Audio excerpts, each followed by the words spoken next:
Assalamualaikum warahmatullahi wabarakatuh. Perkenalkan, nama saya Kemal Trisari. Saya dari Tadris IPSA semester 3. Di sini saya akan menjelaskan sedikit tentang manajemen kurikulum pendidikan di sekolah. Yang pertama yaitu pengertian manajemen kurikulum pendidikan. Manajemen kurikulum pendidikan adalah proses merencanakan, mengorganisasikan, melaksanakan, dan mengevaluasi seluruh kegiatan yang berhubungan dengan kurikulum agar tujuan pendidikan tercapai secara efektif dan efisien. Dalam kata lain, manajemen kurikulum mengatur segala hal terkait isi, pelaksanaan, serta penilaian kurikulum di suatu pendidikan. Selanjutnya yaitu ruang lingkup manajemen kurikulum. Yang pertama, perencanaan kurikulum, yaitu meliputi analisis kebutuhan, penetapan tujuan pendidikan, pemilihan isi atau materi, strategi pembelajaran, dan penilaian. Yang kedua, perorganisasian kurikulum, yaitu pengaturan struktur kurikulum, jadwal pelajaran, pembagian tugas guru, serta penyediaan sarana dan prasarana belajar. Yang ketiga, pelaksanaan kurikulum, yaitu proses penerapan kurikulum dalam kegiatan pembelajaran di kelas, laboratorium, dan lingkungan sekolah. Yang keempat, yaitu evaluasi kurikulum, yaitu penilaian terhadap hasil belajar peserta didik, kinerja guru, serta efektivitas kurikulum secara menyeluruh untuk perbaikan berkelanjutan. Selanjutnya yaitu ada prinsip manajemen kurikulum pendidikan. Nah, yang pertama, relevansi. Relevansi adalah kurikulum harus sesuai dengan kebutuhan peserta didik, masyarakat, dan dunia kerja.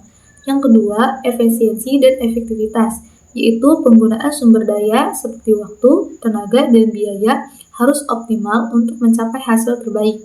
Yang ketiga, fleksibilitas, yaitu kurikulum dapat menyesuaikan dengan kondisi lingkungan dan kemampuan sekolah.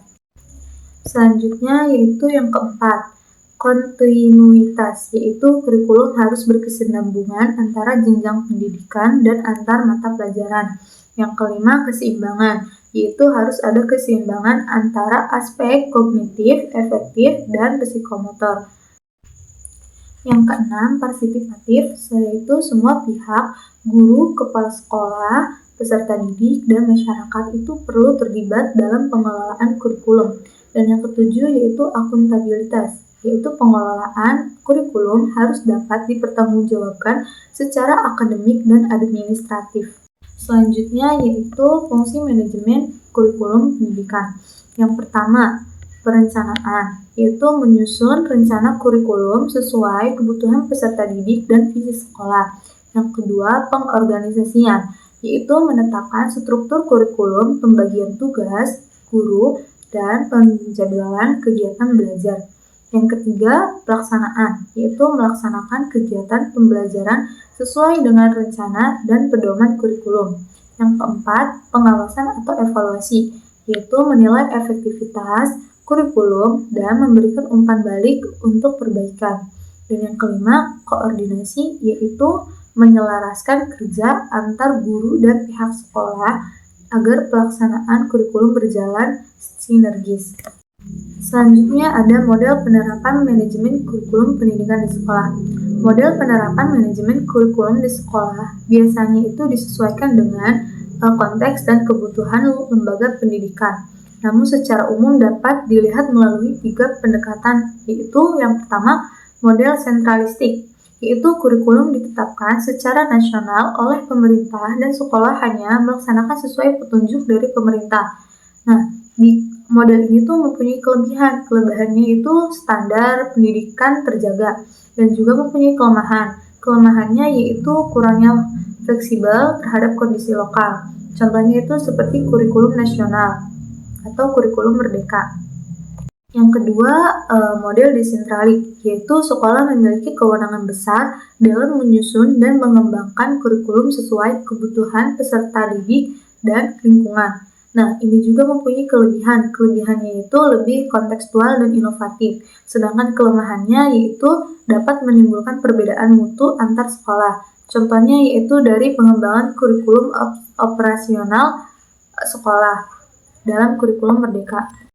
Yang ketiga yaitu model campuran atau kombinasi, Nah, kombinasi di sini yaitu antara kebijakan nasional dan pengembangan lokal, yang dimana sekolah ini tuh mengacu pada kurikulum nasional tetapi menambahkan muatan lokal, terus juga menambahkan kegiatan ekstrakurikuler dan proyek berbasis karakter.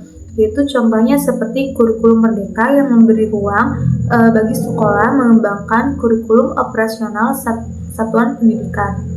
Jadi, kesimpulannya yaitu manajemen kurikulum pendidikan merupakan proses sistematis untuk mengatur, melaksanakan, dan menilai kurikulum agar pendidikan mencapai tujuannya secara optimal dengan menerapkan prinsip dan fungsi manajemen yang baik serta memilih model penerapan yang sesuai. Sekolah dapat meningkatkan mutu proses dan hasil belajar peserta didik.